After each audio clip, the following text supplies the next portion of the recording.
Welcome to Gold Derby's costume design panel with Emmy contenders. I'm David Buchanan, joined today by Eyrich from Feud, Capote versus the Swans. Lou, I wanted to start by asking you, you worked on the first season or installment of this series, Betty versus Joan, which is just so fantastic. What was the most unique difference or challenge between that, installment and this new installment, aside from, the time period, which is slightly different, of course? Well, Bet and Joan was truly a highlight of my career, one of my favorite shows. And I mostly produce for Ryan now. I don't really design that much, but when I heard about this one, I'm like, I think I might have to take this one on. And a chance to get to work with Gus Van Sant as well. But I think the difference is that, well, Ryan has been obsessed with the Swans for as long as I met him in 1999. So I've studied them for years, and then to get to work on it. And it was a whole different, going from a Hollywood movie star perspective to this elite group of socialite jet setters in New York, Manhattan at the time. And they were the original influencers, the original housewives. So it was fun to pivot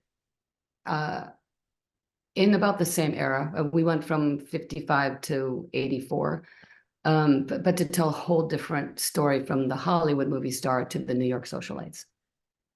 That's a great point. And I wanted to ask you exactly that next, which is you have a very tight-knit group of socialites in New York, but obviously they have to each have a different, personality in their dress, even though they're very, very tight-knit and close. So how did you want to bring a kind of distinction amongst all those different characters, even though you have to craft, a very kind of cohesive, group of swans for the series?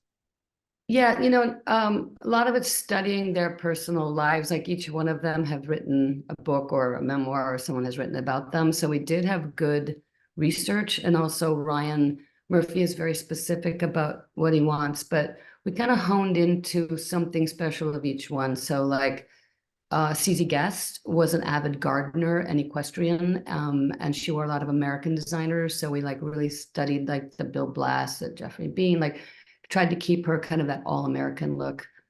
Slim Keith was a California girl, didn't like frills, no fuss, no bows, just a little bit masculine bent. It says in history that she kind of influenced the look for oh my gosh, not Katharine Hepburn. It'll come to me in a minute. But kind of menswear as a feminine, with a feminine touch. And then for Babe, it was just this simple elegance. Like she could wear, cashmere sweater set.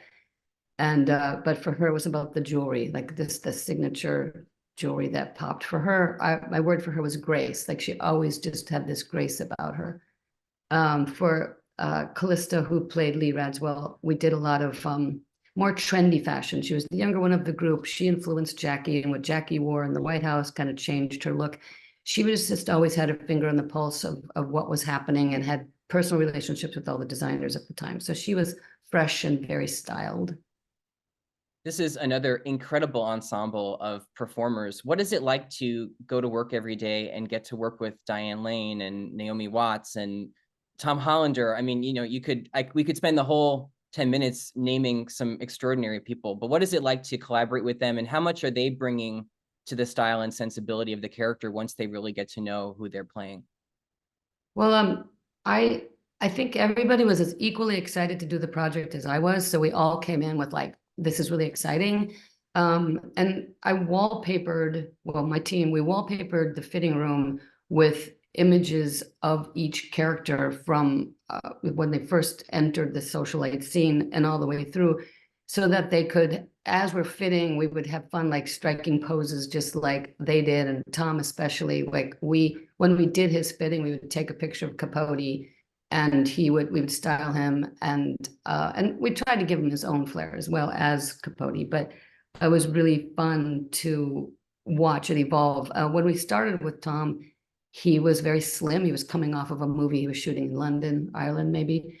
And he needed to put on a few pounds to look a little bit more like Capote in the 70s. So it was an interesting thing to start at when we started, and then he had to go away and do a movie. When he came back, he had put on some pounds, so we had to completely redo him. But yeah, we collaborate. I love to collaborate, and it was just a gift. Diane and Demi, and I had worked with Naomi before. I'd worked with Jessica before, but formed some new friendships for sure. It was just a thrill.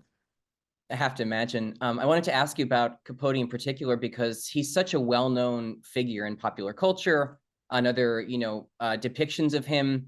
How did you want to put your own stamp on the character, even though, obviously you're doing a lot of research, but what did you bring to it that, you wanted to express your own sensibility on what he should look like? It was more, it depended, like in the 50s when he was just coming off of Breakfast at Tiffany's and then In Cold Blood, like becoming his own bit of a celebrity. He was at the height of his fame. And so kind of really tailoring his clothes and making him look like he was embracing being a part of, at lunch at Le Coq Basque with the Swans. But then as for us, as he started having a drinking problem and drug problem and started falling apart, making him working with Tom to becoming a little bit more slovenly, and his clothes were not fitting well and nothing matched. And it was probably picked up off a heap off the floor. And it just him and I working closely with how he would want to be in the scene. And not necessarily worry about what the research was. We stopped looking at the photos of Capote and what he would have worn, and more how Tom felt he was stumbling into his fall. Yeah.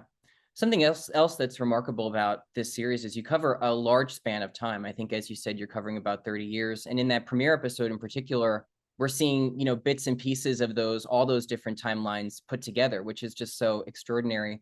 How would you characterize what the differences in the style were from, where you start to where you end? And how did you try to capture and relate those differences to the audience who, may not be as intimately familiar with what the styles were of those eras?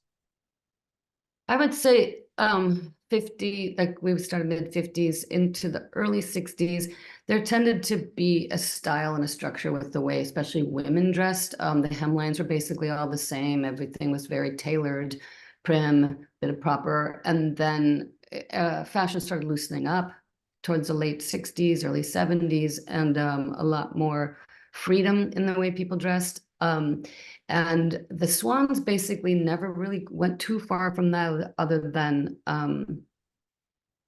they started wearing more pants, but went from only wearing dresses into pants and never wore jeans, in our show anyway. But also it's the perfection, the glamour, the elegance was all carefully cultivated in this lifestyle. But this was a time when the culture was splitting. It was a point where that world of elegance, ritual, and class was being replaced by Studio 54, disco, punk, drugs, and their lifestyle started fading out. Did that answer your question? Of course. And before I let you go, I do want to ask you about Babe in particular, because I feel like, as you said, incredibly elegant, but also I feel like wears her clothing like armor. There's one episode where she really is suiting up, it feels like. So talk to me about how you approach that style, not just in terms of her elegance and refinement, but also how it kind of reflects her emotional state. Yeah, we kept it, her palette very pale, very muted and pale, like, pink was maybe the most bold, and except in a flashback, she wore red once. But so we kept her, she was fragile. So we kept the clothes very muted and a simple elegance. It was never flashy. She was never flashy. I think a lot of it was Naomi bringing Babe alive as well. So we worked together and just keeping it very muted and simple, and the hair, her hairstyles were probably the most iconic part. But we tried not to have her costumes really stand out. Just keep that and a simple elegance, and let her acting and the wigs tell that story. Did that make sense?